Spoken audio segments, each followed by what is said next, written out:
A few years ago, I finished college and moved back in with my mum, who lived in a medium-sized town an hour or two from Birmingham, England. Shortly after that, her and her boyfriend decided to buy a house together and eventually settled on a big, modern house built on the other side of town. It had rooms for all of us, me and my two brothers, as well as a partial attic conversion that would serve as a bedroom for my mum's boyfriend's son when he came to visit. It was a nice house with a big kitchen, a huge conservatory, and 3 bathrooms. One connected to the kitchen downstairs, one upstairs, and an ensuite accessed by a short corridor that ran behind the stairs and connected to the master bedroom my mum and her boyfriend had. Right from the off, though, the house made me uneasy. Perhaps because of its facing. It was always dim inside, and Mum's boyfriend would avoid putting the heating on at all costs, meaning it was always a little cold too. Still, it was big, there was lots of space, and we all happily moved in and got down to the business of unpacking. As I mentioned before, my room was connected to the attic by a staircase. The staircase actually extended down into my room itself, and had a banister but no dividing wall. It also did not have a door to the attic at the top. I would hear things up there at night, often coming semi-awake in the early hours to bumps and scrapes, and even what sounded like footsteps. This was a modern house though. The previous owners had been its only previous occupants, so I put the noises down in the cold light of morning to birds or something. Even so, they made me uncomfortable. I was glad I hadn't opted for that room. About 2 weeks after we moved in, I woke up in the night to the familiar sensation of a screaming bladder. I was 21. I liked a beer, so this was nothing new. I got up briefly and opened my door, which faced the staircase down to the ground floor. Immediately, I was struck by a sense of dread. The house was in darkness, but midway down the stairs it seemed much, much darker, almost thick, as though if you were to put your hand out into it, you'd meet resistance like pushing your hand into a treacle. I went quickly to the toilet on the second floor, did my business, and went back to bed, though my attention stayed on my bedroom door for quite some time before I eventually went back to sleep. This would happen regularly. I went to the toilet at night, and it became readily apparent over the next few weeks that everyone else was reluctant to go downstairs to the toilet there in the dark, even if the second floor loo was occupied. Other family members would wait for whoever was in there to finish, even though logically it'd be quicker to go downstairs. Some years later, discussing that house around wine, we all agreed that the darkness on the stairs was somehow too dark and sort of expectant. Nothing really ever came of that patch of darkness, mind, because none of us had the balls to walk into it. So, to the attic for now then. I should give you some background on my mum's boyfriend's son. He was the same age as my brother Glenn, 17, but he was closer mentally to my youngest brother, Anthony, who was 15. He was odd, sociopathic. He'd push people's buttons just to see them squirm. He'd torment our 2 cats. I've always said that if I heard he was arrested for murder, I'd be utterly unsurprised. When he stayed, he'd stay in the attic room above mine, and I'd hear him moving around at silly times of the night, pacing around in there seemingly at random, making strange noises, I believe, to either wake me up or creep me out. It was his thing. A while after we moved in, he bought a big 2-handed wood chopping axe for no apparent reason and kept it up there. He once swung it at the head of one of Glenn's friends and stopped a few inches before hitting him because he thought it'd be funny. Like I said, I heard things from the attic even when he wasn't there. I'd taken a job at a pub nearby and sometimes didn't finish work till 3 a.m. On nights like that, rather than wake people up, I'd sleep on one of the oversized sofas in the conservatory. In truth, I'd sleep in there more and more often during my time there. I wouldn't be woken up in the middle of the night, wouldn't have to deal with my boyfriend's son's oddities, and wouldn't have to confront that patch of eerie darkness on the stairs. Before long, I'd been offered a full-time job in the next town over and moved out. Boyfriend's son got more erratic after I left. The boyfriend himself became more controlling, drank more, and wouldn't hear a bad word against his increasingly unstable son. Eventually, Mum and her boyfriend broke up, and she and my 2 brothers moved out. but not without incident. My mom called me up one night out of the blue, rattled as all hell, and asked if I was free to have a drink. It was pretty late, but something in the way she asked told me she really needed to see me. She and her boyfriend had all but split up. He was drinking a bottle of vodka a night and passing out on the couch, and things were pretty tense. Fortunately, her boyfriend's miscellaneous meant he could afford to give her half of the money for the house outright, and she was just waiting on the keys to her new place. That night, though, she had been getting ready to go out and see her sisters. She was in the ensuite, just out of the shower, and opened the door back into the master bedroom, when she heard something rush from the bedroom towards her. Quickly, she slammed the door, only to hear the bang of the unseen thing hit it. My mum yelled, and her boyfriend, already quite drunk, rushed upstairs thinking she'd fallen over. Of course, nothing was there. No marks on the door. But my mum knew that something had run full tilt at her and thrown itself bodily at the door. They moved out a few days later, but I often wonder what it must be like for her loser boyfriend and his psychotic son, alone in that big dim house at the top of the hill, with noises in the attic, stairs that are just a shade too dark, and perhaps something more substantive lurking in the shadows.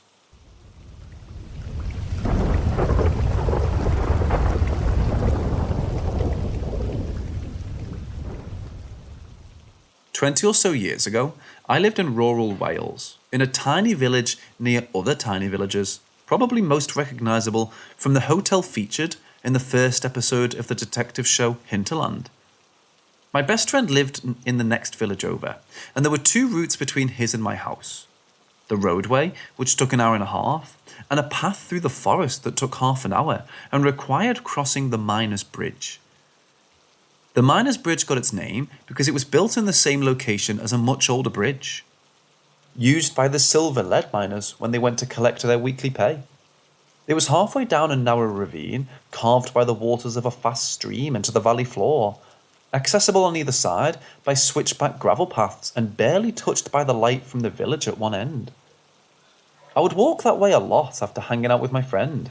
Saving an hour of walking was worth stumbling through the forest in the dark, occasionally being unable to see my hand in front of my face when the moon was thin, spending anxious minutes trying to find the path with my feet.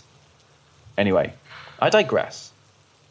I've been hanging out with my mates, drinking tea with too much sugar and smoking thin roll-ups, wishing we had the money for booze or weed.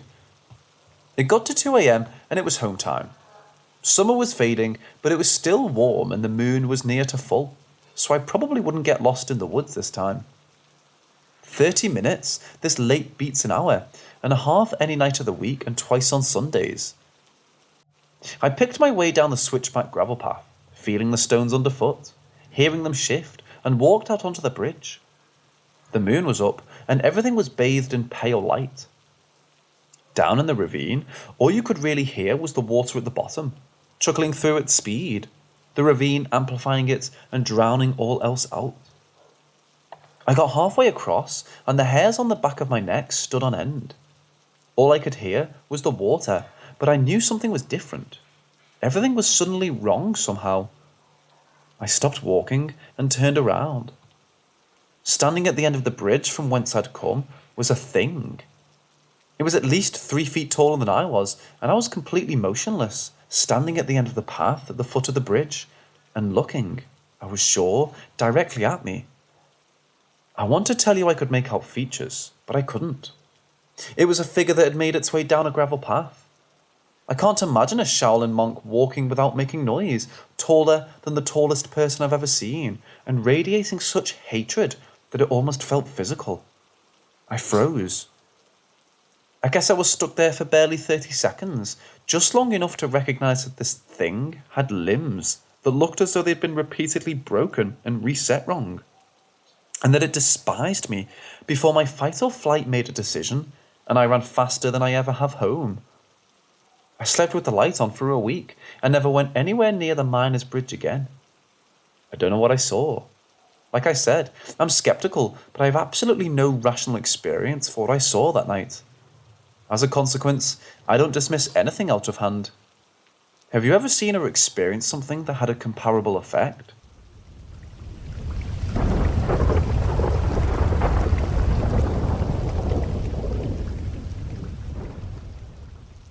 My grandma passed away in June of this year. Unfortunately, I hadn't seen her for several years. My brother and I inherited her house and decided to sell it. In August, I was planning an improv workshop and had created an event on Eventbrite for ticket purchases on August 15th. I double-checked this morning, created an associated Facebook event and posted it, checking links once again that everything was set up correctly. That afternoon I went to Grandma's house to clean, take off outlet covers for painting, start power washing the exterior, mow the yard, general stuff I was working on to get the house ready. When the sun started to set several hours later, I smelled a familiar smell in the house of Grandma that I hadn't before. It just reminded me of my childhood time spent there. I also started to feel uneasy, like that feeling just before you get on a roller coaster. I decided to take a break and sit down and check on my phone. I had several comments and messages that the tickets link on Eventbrite date for the improv event didn't match the Facebook in the description. Somehow, the event date had changed to September 16th instead of August 15th. I would have chalked it up to my own error, but September 16th was my grandma's birthday. To add to that, there was a running joke that she had because she was old and records were not as precise back in the 1930s. Her birth certificate was messed up and incorrectly listed her birthday as September 17th, even though my great-grandma had insisted it was the 16th. The doctor at the time had put down the wrong date, and it was never corrected. So my grandma always said she had two birthdays, official and unofficial. I was able to go home and correct the Eventbrite date, and due to how the calendar section is set up, it would have been difficult for me to go to the wrong month and day to make the incorrect selection for my event. Especially when I double-checked everything. It could of course be a coincidence of some sort, but the birth date thing was a bit too much. Especially considering that was the same day I spent a large chunk of time in Grandma's house. The house just closed last Friday, so I wanted to share this little story that was totally in line with my grandma's sense of humour. And the improv workshop went well. My grandma always supported my love of comedy.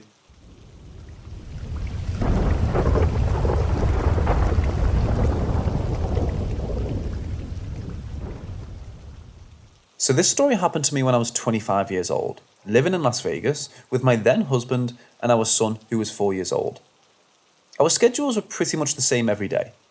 My husband would leave for work at 5:30 a.m. and got home around 4 p.m. Monday to Friday, and I was a stay-at-home mom. Usually after we got home from work, I would take our son with me to the grocery store to grab dinner a few hours later and give him time alone to unwind.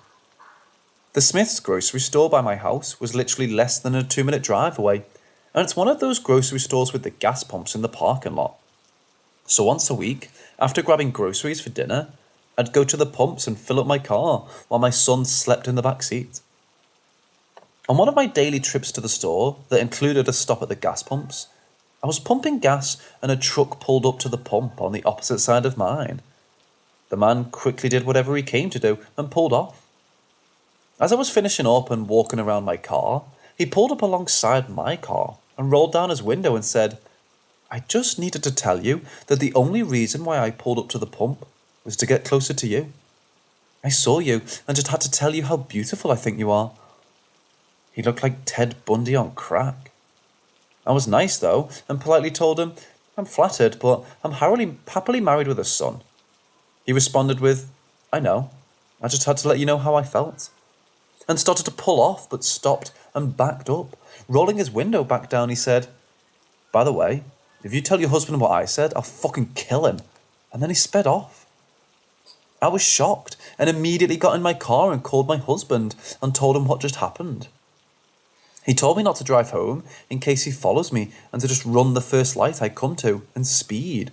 And when I get pulled over, tell the officer what happened. I did. And the officer who pulled me over was very understanding and drove me to the substation near my house, where we left my car and he took my son, my groceries and I home. And my husband went and picked up my car the next day.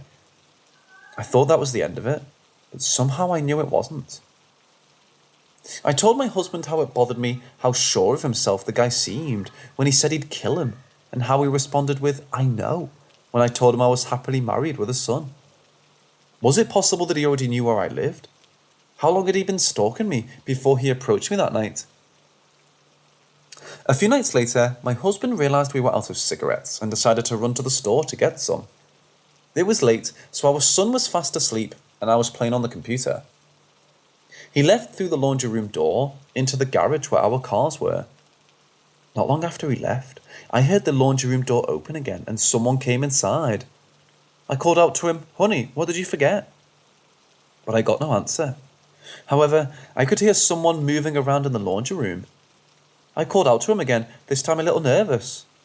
"Honey, is that you? You're freaking me out." Still no answer, and I'm realising that I'm completely unarmed. My husband is a US Marine and a federal employee, so we had an arsenal of weapons, but they were all in our master closet on the top shelf, and I'd have to run past the laundry room to get to my room, so there would be no way, if someone was in there, that I could get to my gun before he got to me. So I just sat there, frozen and terrified. I could feel the weight in the room as I sat in fear, waiting for him to round the corner, knowing that with my son sleeping down the hall, I'd do anything he told me to keep my baby safe, and that when my husband returned home, he would have the element of surprise on his side, not to mention his family hostage, so he wouldn't stand a chance either. My heart was in my throat, and I couldn't breathe as I heard his footsteps coming towards me, when suddenly from my bedroom, I heard the deep growling of my two pit bulls, Ruby and Darlene.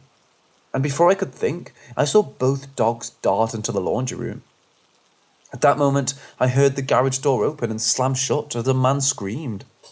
I shot up from the computer desk with my phone in hand and bolted into my son's room and shut the door, locked it, and sat against it. I quickly called my husband. "Please tell me you're home and messing with the dogs." But I could hear in the background the cashier bringing stuff up and knew he was at the store. And whoever was in the house was definitely not my husband. "Someone's in the house. Get home right now. Please be careful when you get here. I don't know where he is, but I think he's in the garage. I'm hiding in our son's room with the door shut and locked." He told me to stay put until he got home and came and got me. Waiting in the dark in my son's room while he slept, waiting for my husband to come home, felt like an eternity. When he came to get me from our son's room, I was relieved, but for months afterward, he never left us home alone after dark. I know he was just as scared as I was that the man would come back. About a year after the incident, we moved out and bought a new home. I always think about what would have happened if he hadn't let the dogs in before he left that night. I don't know what he had planned for me, but I know it wasn't good, and my son would just be a tool to control me, while my husband would have just been something in the way to get rid of. I have no doubt that Ruby and Darlene saved all our lives that night.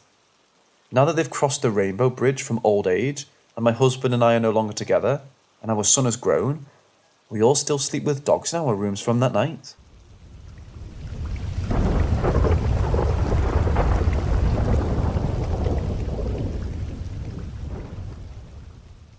This actually happened to my husband, and I was just a witness to it.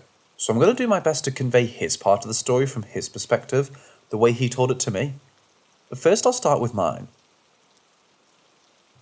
We were living in a small one-bedroom apartment in Tucson, Arizona, with my 12-year-old pit bull and our Siamese kitten, Simon. Our bedroom door was directly across the hallway from our bathroom door, and when I was laying in bed watching TV, if the bedroom door was open, I could see the bathroom door. So while I was laying in bed watching TV, my husband was in the bathroom taking a shower. The only thing I heard from my bed was Simon meowing and yowling like crazy outside the bathroom door, while he desperately clawed at the door. Irritated, I yelled at him until my husband came out of the bathroom white as a sheet, holding his burnt bath towel in his hand. But even though our walls are so thin, I can usually hear the water running in the bathroom, I realised it was weirdly quiet in the bathroom from where I was sitting, which was very to the contrary of what he told me was going on in the bathroom. Not to mention, he couldn't even hear our kitty Simon losing his mind just on the other side of the door, trying to get in, or me yelling at him. All my husband could hear was what he described to me as the sound of a coming train, coupled with the sound of an old lady moaning. When he pulled open the shower curtain to see what was making the strange sound, to his horror, his bath towel hanging from the towel rack on the wall was suddenly on fire. He said in the moment he was panicking about the fire and didn't consider it spontaneously ignited on its own in a steam-filled bathroom on a damp towel. He just saw it burning and jumped out of the shower and started smacking the towel to try to extinguish the flames. But as he did this from the top down, he said the flames just seemed to move down the towel. And as he put it out on the bottom, it reignited on the top and vice versa. Even stranger, the flames were mostly blue, and he said they didn't feel hot. As soon as he finally got the fire to completely extinguish, he quickly grabbed the towel and brought it out to show me. If I hadn't seen it myself, I wouldn't have believed him. I know he wouldn't lie to me about something like that, but I'd concerned about his mental health. But I did see the towel. I saw it, I touched it, and I even smelled it. It was a thick, oversized dark grey towel, and down the centre there were 2 burn marks in the shape of hockey sticks. But even though I could clearly see it had been burned, the area that was burned didn't feel burned. And even stranger, it didn't even smell burnt.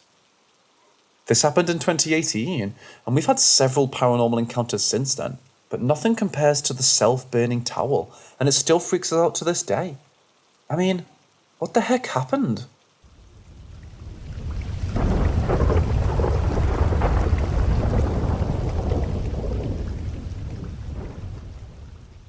I live in Mobile in an area known as Spring Hill. It was a point of high ground for the Native American tribes during the fall, and later home to about half a dozen plantation-like homes. Think big, 150-year-old live oaks, etc. My home was on a lot that was cut out of one of these homes, but was built in the 1980s. We bought and moved into the house after Katrina. The first few months were pretty much normal, other than hearing someone walking on the stairs when no one was there. Then, at about 3 a.m. one night, I heard a huge crash like a giant glass picture or mirror falling off a wall. I got up and looked all over. A week later, the same thing happened. My wife even heard it, as it woke both of us up and out of a deep sleep. It happened about another 12 or so times. It got to where I quit even getting up, but decided it sounded like something heavy falling on a big glass coffee table or something. One day, when talking about local neighbourhood issues with my next-door neighbour, I told him about the crashing glass table noise at 3 a.m. to see if he had an explanation for it. Maybe some factory doing something, or a train or something I didn't know about. He looked at me a little bit weird and said, well, that's how it all happened. I asked him what happened, and what he was talking about. He explained that a number of years before I moved into the house, the owner was a doctor and his good friend. The former owner was very obese, well over 300 pounds, and couldn't get up and down the stairs very well, so he typically slept on a couch in the living room. Then one night at 3 a.m, he had a massive heart attack and collapsed dead onto a big glass coffee table, shattering it to a million pieces. None of this had been disclosed to me about this house. Some of the older neighbours were able to confirm this later. I acknowledged this presence in the home, and after a few cleansing later, it eventually stopped, but still occasionally hear someone walking on the stairs. Maybe it's her on the stairs.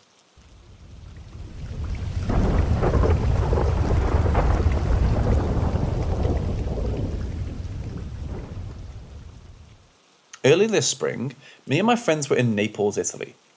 One night, around 2 or 3 a.m, when we were headed home to our hotel, a girl, between 9 to 12 years old, danced up to us and asked for a cigarette. She did this in perfect English. We told her that we didn't have any cigarettes, and she followed up with, "Do you have a lighter?" I had a lighter on me, and I gave it to her. The fact that this was a little child didn't cross my mind, even once, and I, to be completely honest, would have given her a cigarette too if I had one. It felt like she could have asked for anything, and I would comply instantly. It felt like she was in total control. After she received the lighter, she said thanks, and danced along further up the street. During this whole interaction, I had the feeling that something isn't quite right, and after she moved on, I said to my friend, "Yeah, that was a spirit or something. What the fuck was that?" And my friend totally agreed.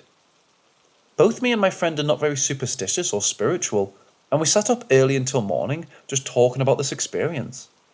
Both of us began crying somehow after she left, and it all felt very weird. I really can't explain what that was, but it was like a rush all through my body, and both me and my friend are still to this day convinced she wasn't human. Also, she had a boy with her, even younger, but he didn't say a word. Has anyone here experienced something similar to this? I think about it pretty much every day, and I just can't let go of the thought that this was something out of this world.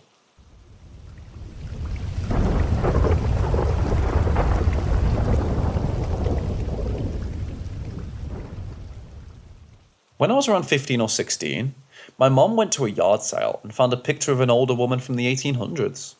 She brought it home and showed it to me when she got the chance to, and as I inspected it, I saw a bit of print on the back.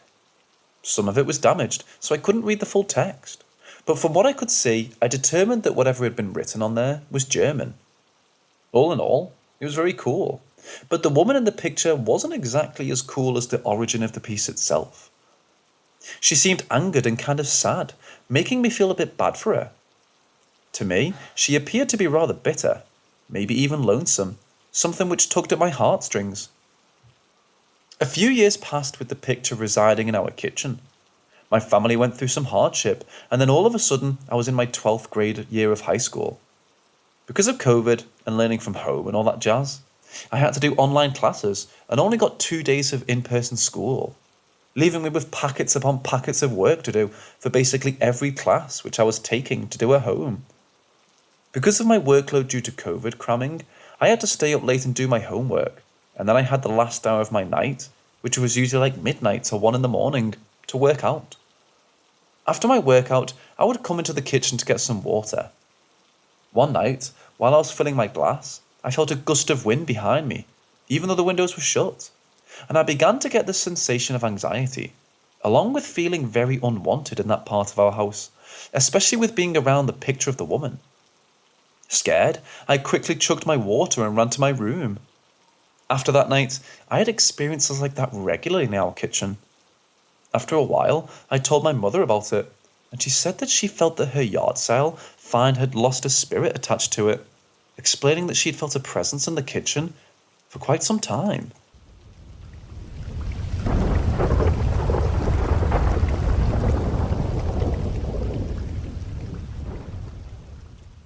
I was about 13 or 14 when this happened. For context, I slept in the basement. My twin sister's room right next to mine, sharing a wall. My parents and brother slept on the 3rd floor. I was asleep as usual. The dream started out with me trying to fall asleep in the basement living room because there was a demon in my room. My twin sister was in the living room, drawing and writing on a piece of paper. In the far corner, there was another demon. It looked like a shadow, but with very pale limbs and only about 3 feet tall.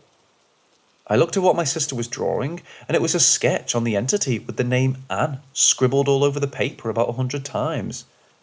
This was a very lucid dream, so my first thought was, something's very wrong. I need to go upstairs and get my parents to wake me up in the real world.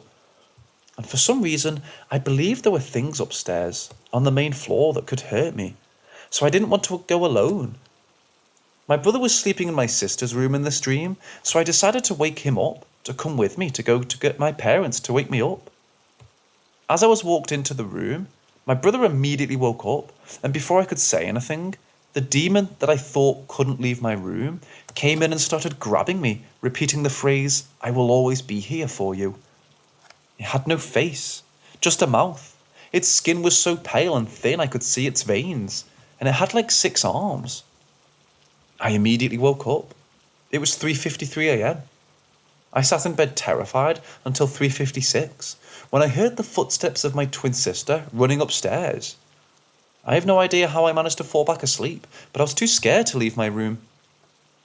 In the morning, I asked my sister why she ran upstairs in the middle of the night, and she told me she just had a really bad feeling that something was really wrong with the energy in her room. She was terrified after I told her about my dream. After that night, the weird things happening in our house really picked up. The shadows, things flying off the counters, my dog acting odd, the knocking on the walls, doors opening, door handles jiggling, footsteps, scratches, etc. Oddly enough, my sister and I were the only ones to really witness these things.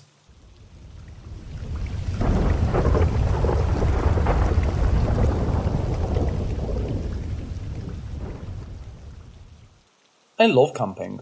I try to go every summer. My family has a little cabin on Moxie Pond, right on the water. It's a couple 100 miles headed northwest, and then about 10 miles down the old logging roads to get out of our spot. I love it. It's trees and water and no neighbours to be seen. It's quiet, unless the dickhead across the pond is running his generator all damn day. There's no power. It's gas lights and stove. No plumbing, no running water other than what you pump from the lake using the old-fashioned hand pump over the sink. You do your business in the outhouse and throw some cedar shavings on it as a courtesy to the next person. My girlfriend has been together for about 2 years. She's more from the city, but she was excited to come with me when I said I wanted to go up to camp this year. We couldn't go last year, so we packed our clothes and food and whatnot into my truck and started up. It's about a 4-hour drive, about an hour and a half on the highway until you get to Skowhegan, and then it's another couple hours driving through tiny towns that are trapped in yesteryear and falling apart. The further you get from the paper mill, the worse it looks, but the better it smells. Driving by the paper mill smells like a wet skunk fart. You'll eventually get up into the mountains. The views are amazing. Sometimes more muscle will give you plenty of time to admire them as you're trapped behind their bumper as they creep along. You eventually get to the Forks. The Forks contain Barry's General Store, whitewater rafting companies, and not much else. We get up there closer to the end of twilight, so there was nothing going on, no people out. You take right, drive to the dam at the end of the lake, take a left, and you're on the logging roads. You have to go kind of slow on the logging roads. I almost kissed a young moose one year when it jumped out right beside my truck, its nose almost coming through my open window. You're surrounded by nothing but trees. The forest is so thick, you can't really see past the first trees, especially at night. I've had some weird things happen up here over the years. I've heard a blood-curdling scream in the middle of the night that sounded like a girl getting murdered. The next day, I found a half-eaten rabbit floating in the lake. That puts my mind at ease. A rabbit can scream and it'll sound just like a little girl. I've heard singing in the woods away from the direction of any other camps. It was a beautiful, mournful song, and I didn't understand the language. That's a different story, though. I digress. We're driving down the logging roads, and I'm quietly laughing to myself as my girlfriend clutches my arm tightly, her eyes wide. She occasionally punches my leg when I don't stifle myself well enough. I don't blame her for being scared. She's never been in the woods like this before. But I warned her. And it was her fault we got such a late start anyway, so we have to drive in the night. Once you get closer to the lake, the trails get smaller and more overgrown. Birch trees, bent over from years of snow and wind, scrape their branches over the top of the truck, occasionally blocking my vision. There's always maintenance to be done. I'm used to my eyes playing tricks on me, so I didn't think of anything of seeing the shadows moving around us. I just wrote it off as being a trick of the light as the front of my truck bounced off the wretched road. My girlfriend would occasionally gasp and whimper and say, "What the fuck is that?" as the shadows played around us. Finally, I just had her put her head in my lap and I played with her hair as I drove, constantly telling myself that the figures and shapes I see are just trees and shadow. This isn't my first time doing this. I get a little turned around in the dark, but we get to camp okay. I let her put her head back up and I took her in my arms and comforted her before we got out, telling her that nothing weird has ever happened up here. It's a lie, but I only have to get her out of the truck and into the camp. I grab my flashlight and get out and walk over to her door. I open it for her, grab a bag, and walk her into the camp. I get the gas going and turn the lights on, sit her down in the comfy chair, hand her a book, and go to get the rest of the stuff out of the truck. We're moved in, and I make us dinner while she reads. Safe inside, she's calmer now, but she did have me close the blinds to double slider at the front of the camp. I was going anyway. During the day, it's a wonderful view of the lake, but at night, the fear is always at the back of my mind that I'm going to look out at them and see something standing on the porch looking in. We eat, we enjoy privacy in each other, and we go to bed. We stayed in the camp for a couple days. There's nothing that needs doing. We read, we swim, we fuck. We take the kayaks out and visit the islands. I tried to get her to just be naked while we were alone up there, but no luck. I brought a tent, because I'd like to spend a night right out in the woods, but it's hard to convince her at first.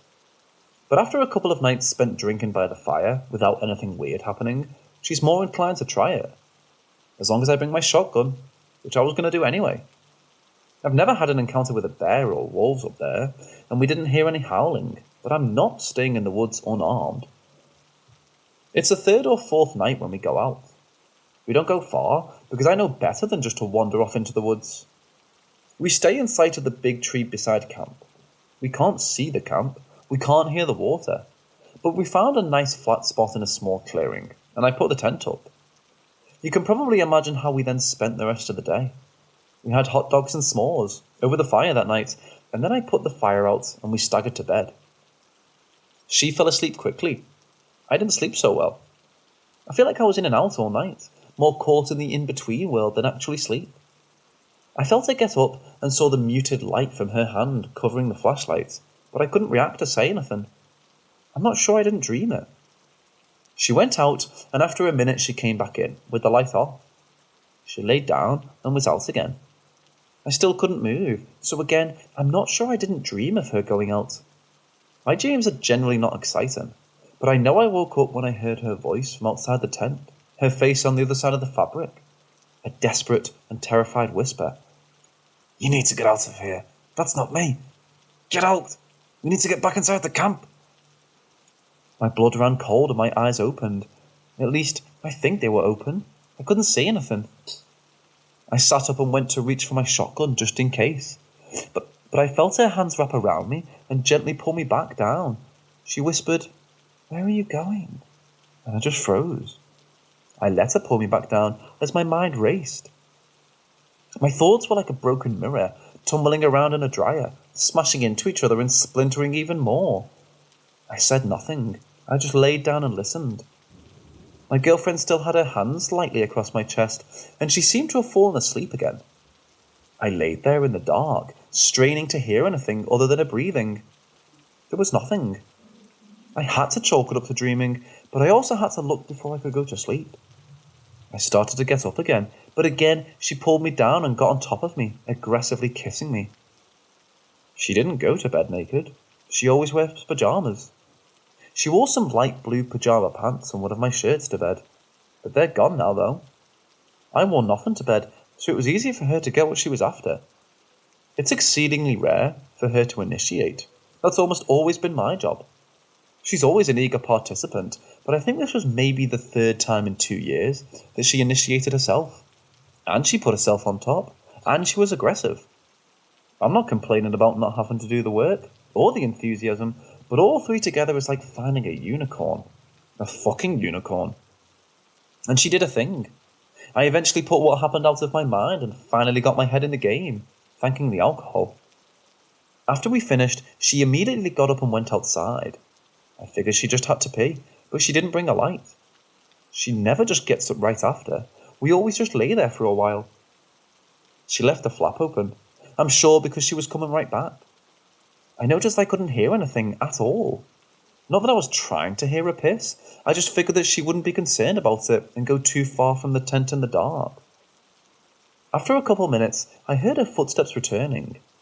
She came through the flap and was already on her way to laying down before her feet were inside.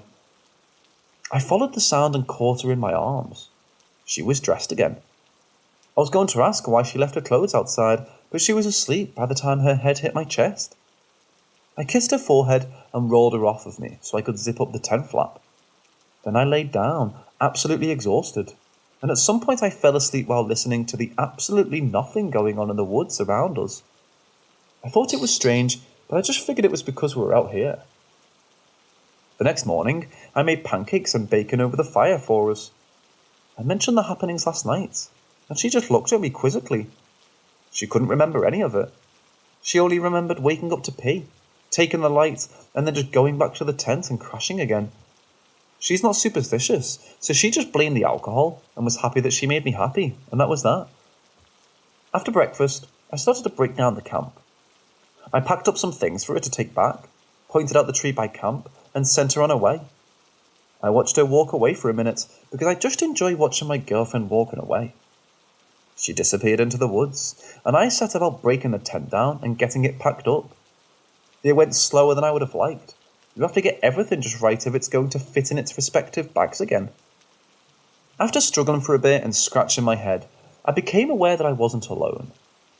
I turned around, and there was my girlfriend just looking at me in broad daylight. She was naked again. My eyes lit up, and she giggled at my face, then crossed the distance to me without a word. She used the rolled-up tent to kneel on up for about 20 minutes, then just got up and walked off in the direction of the camp. I'll admit, I was starting to have a hard time keeping up with her. Not that I was complaining, but I was feeling exhausted after every time. I finally got everything put away and went back to camp. I sat down and read for a little while before finally succumbing to a nap, sitting in the comfy chair in the sunlight, facing out the sliders. I woke up to my girlfriend getting touchy after me again.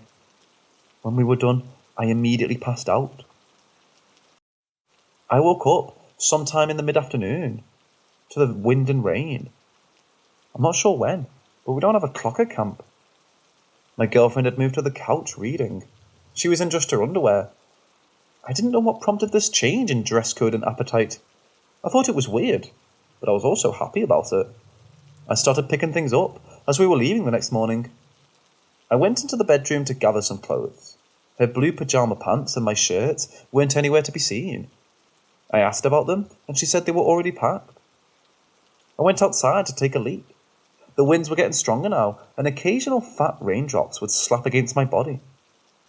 I could just barely hear my girlfriend calling my name, so I shook it off and went back inside to find out what she wanted. She was still sitting on the couch reading. I asked her if she was calling for me. She just looked up and shook her head. I reminded myself that sometimes my imagination gets the better of me and just put it out of my mind. That night, she didn't let me go right to sleep, but I crashed hard after. I woke up with a mild headache early in the morning. I had to pee again. I turned on my flashlight and covered it, leaving just a sliver of light. My girlfriend sat up and looked at me, so I turned the light towards her. Her eyes looked white and cloudy. I uncovered the light and she blinked from the brightness, and her eyes were back to normal. She cursed me for blasting her in the face with the light, and I apologized. I told her what I was doing, and just to go back to sleep. She told me to hurry back. The storm had passed. I walked outside to the tree line. I shined the light through the trees while I relieved myself, just in case. The beam fell upon a patch of upset earth, all scratched and dug up. It wasn't far into the woods, so I walked over to it. Something had obviously gotten eaten. There was blood everywhere. I couldn't really make out any tracks. It just looked like there was a lot of thrashing and kicking involved. But it was weird that there wasn't a carcass. And it was weird it had happened so close to camp. If the body had been dragged off into the woods, I wasn't going to go looking for it. The next morning, we got ready to go and headed out. We talked about the weekend, but she seemed to have a spotty memory of it. I didn't think she had that much to drink. She kept herself entertained with me for most of the ride home. She'd never done that before, even when I asked for it. I was finally starting to think with the head attached to my shoulders. Her personality was different, at least when it came to sex. But aside from that, she still acted like she always had. I wasn't sure what to think. All she could say when I'd ask why she wasn't nearly as inhibited anymore was, I got over it, delivering with a shrug and a smile. It's been a few months now, and her appetite is still high. I'm having a harder and harder time keeping up with her. I'm just getting tired more often. I've noticed I'm getting white hairs, and I just feel older. I talked to my doctor about it, but I can't afford that. I try to tell her I'm tired, but she always brings it out of me, and then I crash immediately after. And she always seems to have more and more energy. I don't know if I can keep doing this. I couldn't even write this in peace. Does anyone have any idea what's going on?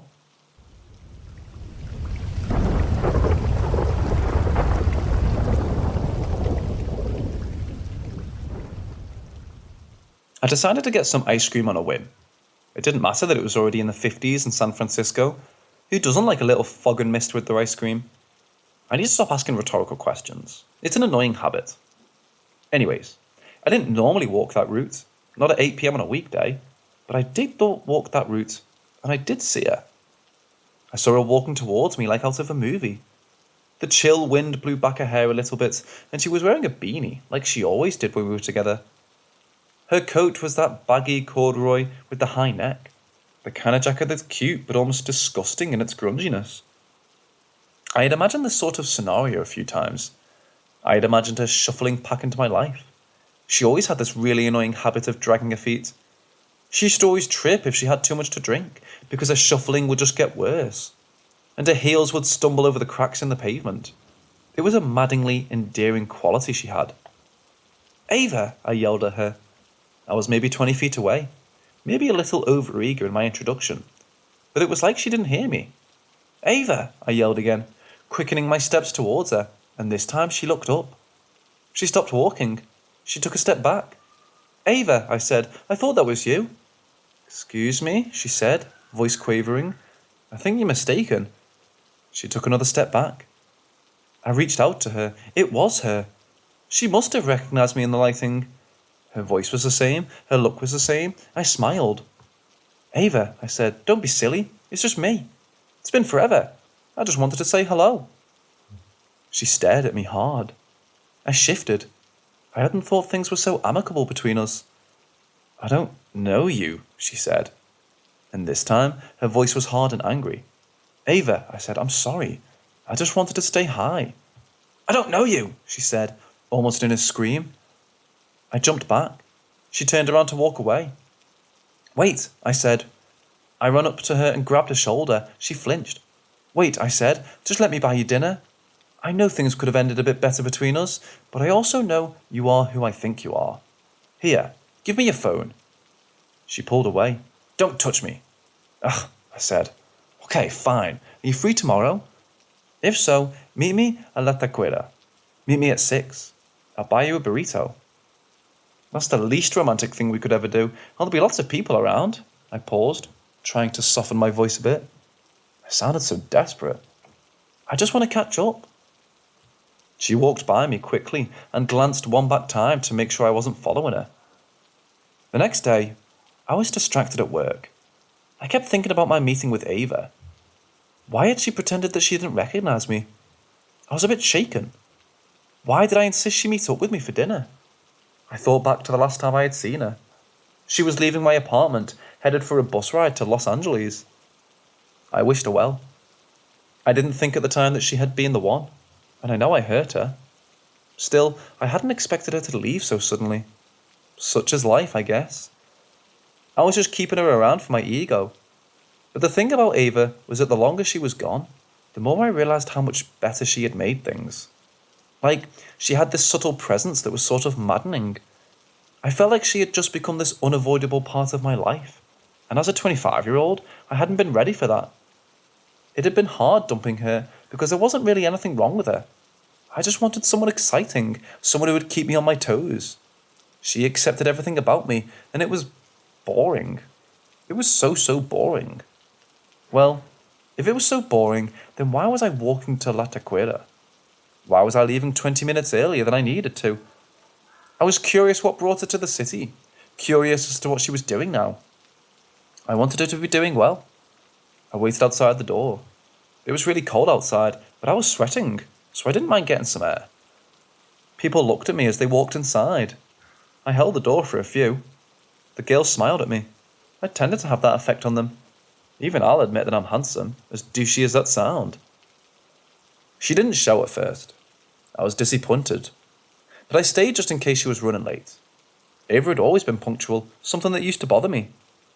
If I say come over at 6, I'm probably not going to be free until 6:30. Everyone knows that. Well, maybe she finally got a clue, because she showed up at 6:25. Well done, I thought. She learned a new thing from me dating after all. I smiled at her. It was a little weird. Maybe I was misremembering, but she looked the same as she had the night before. Her black boots were the same, her jacket, and I guess I don't really know what pants she had been wearing. But there was a beanie too, and her makeup was the same. Whatever, I thought. If she's visiting, she probably doesn't have many clothes packed. The thought of her just visiting made me kind of sad. "Hey, pretty lady," I said, holding out my arms for a hug. She had always liked that. But this time, she smirked. Not a nice kind of smirk. It was like a, you're making an idiot out of yourself smirk. I frowned. Jay, she said, smiling, sorry to keep you waiting. I laughed. I knew it, I shouted, going to hug her. Why did you pretend not to know me? She shrugged. I wasn't expecting to see you. It caught me by surprise. She paused.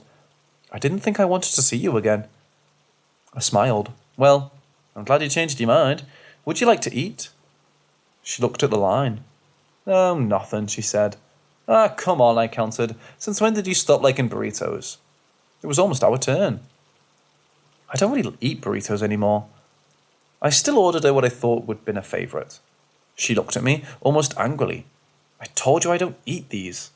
I waved her off. You don't have to, I said. I'll just finish it if you don't. We sat down. It was packed as per usual, and the table was dirty. She seemed uncomfortable sitting. She reached out for the burrito. She looked surprised when she took a bite. Wow, she said, chewing slowly. It's as good as I remember it, I chuckled. How long have you been away from San Francisco, I asked. She stiffened. Well, she said, I've been here a while now, to be honest. Not sure how long exactly, but at least a few months. What happened to LA? I asked. She looked at me. I guess I wasn't meant to make it in LA. We sat there in silence. I started to blabber about what I'd been up to in the year since I'd seen her. She seemed very interested. She chewed the burrito slowly, much slower than I was eating. I could tell she was savouring it, and that made me pleased. I was happy that the way to her heart was still food. Like before, the more time I spent with Ava, the more I started remembering the things I loved about her. The way she blinked twice when she was confused, or how she rested her face in both hands when she was deep in thought. I started forgetting why she had left in the first place. Had I really dumped her? I looked into her face. It was still beautiful.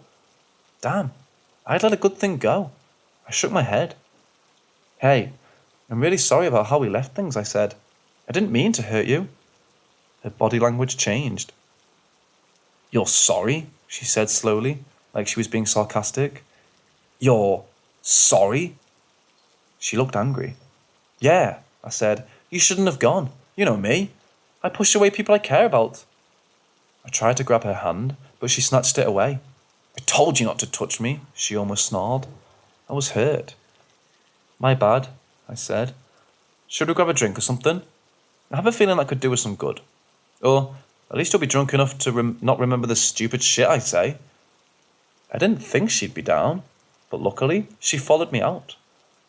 I took her to a spot near my apartment, a spot we hadn't been to together. I don't remember this place, she said. Yeah, I said, after ordering an old-fashioned and a beer for myself. I figured you can see something new. I know we always used to go to Trip Dog. I wanted to take you near my new haunts. I ordered a rum and coke for her. She took a sip, and then shuddered. It burns my throat, she said. I chuckled. Come on, you used to drink like a champ. For the first time that night, she laughed. It was a great laugh, with her head thrown back to the sky. No, you were the one that drank like a champ. She punched my arm lightly. It felt good to have her touch me. I played the charm on thick. It was starting to look more and more like she would come home with me. I pounded some more drinks. I was getting really nervous. It seemed like she was judging me as I drank. I definitely started getting a little sloppy. I invited her back, thinking she wouldn't agree anyways, but she did. Where are you staying? I asked her, but she told me we should go back to my place. I lived by myself in a studio, like I did when we were dating. She had moved in for a few weeks, but it had been too suffocating, and then she moved to LA. I switched apartments, and that was that. My furniture arrangement was basically the same, though, and she looked a little spooked. Did you airlift your shit here? She asked. It's just how I remember it. I shrugged, kicking some clothes on the floor into my closet. It's never the neatest. Do you want something else to drink? I asked her. I could hear the slight slur in my words. She smiled. You sit here, she said. Just tell me where you keep your glasses. She must have remembered that I always kept my alcohol above the fridge. That made me smile. Sure thing, I said. Shelf to the left of the fridge. I could hear some rattling from the kitchen. She came back in with 2 glasses filled with bourbon. Her hands were trembling slightly, and I wondered if she was nervous too. That made me feel a bit better. Ava, I said, I've really missed you. I'm so glad we ran into each other. I took a swig. wiping my mouth messily. It's like it was meant to be. She looked at me, grinning slightly. Yes, she started. I think you're right. It was meant to be. I hugged her. She stiffened, and I was going to say sorry, but I knew she couldn't resist me. She never could. I started unzipping her jacket. It had that high colour. When I saw the bruises. At first, I hoped they were hickeys, but then I could make out the finger marks. What the fuck? I said. She was looking at me. What? She asked. Aren't you going to keep going? You always kept going before. I was confused. What happened to you? I asked. She smiled. Aren't you going to tell me you love me? She asked. Aren't you going to keep pretending that everything is fine? That you didn't hurt me? I was confused. What the fuck is this? She unzipped the rest of her jacket. There was a knife, my kitchen knife, hidden within the jacket. Don't you remember? She asked. Don't you remember telling me how easy it would be to dump me somewhere near where nobody would find me? Like near the ice cream parlour where you left me last year? She grinned. I turned to make a mad sprint for the door, but she was ready. She stabbed me in the back. I gasped and fell down in agony. She stepped on me, pinning me down. Don't you remember, Jay? She laughed. I was supposed to go to LA the very next day. I would have fucking walked right out of your life. But you couldn't handle me leaving on my own accord. I always did everything for you. I did everything you said. She twisted the knife more and I groaned. When I finally couldn't take it anymore, when you fucked up my life and isolated me from all of my friends here, I got the courage to leave. Either way, I would have been out of your life. So why did you have to kill me, huh? Now, I could hear her crying building, but I was too panicked to feel bad. There was no way that what she was saying was true. She left me after I dumped her. She left me after I dumped her. Oh shit. There's no way, I gasped. If what you're saying is true. Trust me, she said. I didn't expect to be able to do all this. After you strangled me, I bet you thought I was dead. The last thing I remember is you tying the back. I was still alive, you know. I was still alive when you fucking dumped me. I had to die smelling trash, she cackled. I've been wandering those fucking streets for a year. I thought it was my purgatory. My damnation for wasting my life on such a sorry loser of a person like you. I started circling near the spot you dumped me, wondering if I could find out what happened to my body, if anyone ever found me. I couldn't touch anyone. People couldn't hear me. And then I run into you. And you can see me. You can hear me. And other people can see me. It's so fucked that even now, you're the person that makes me seen. Makes me feel alive. But you know what? I'm not alive. I'm dead. And it's more worth it to me to see you suffer than it does to feel alive. She shook her head. I can't believe you went back to the spot. I can't believe I finally get to leave you. She made me type this all. She made me call the police and confess. I figured it would be better to have a chance at survival and spend my life in jail than it did to die with her driving a knife into my back over and over again. Maybe I'd share her fate if I let her do that. I do know that after I hear the sirens approaching, after I blubbered her a final apology, she screamed, I'm going to LA! And away she went.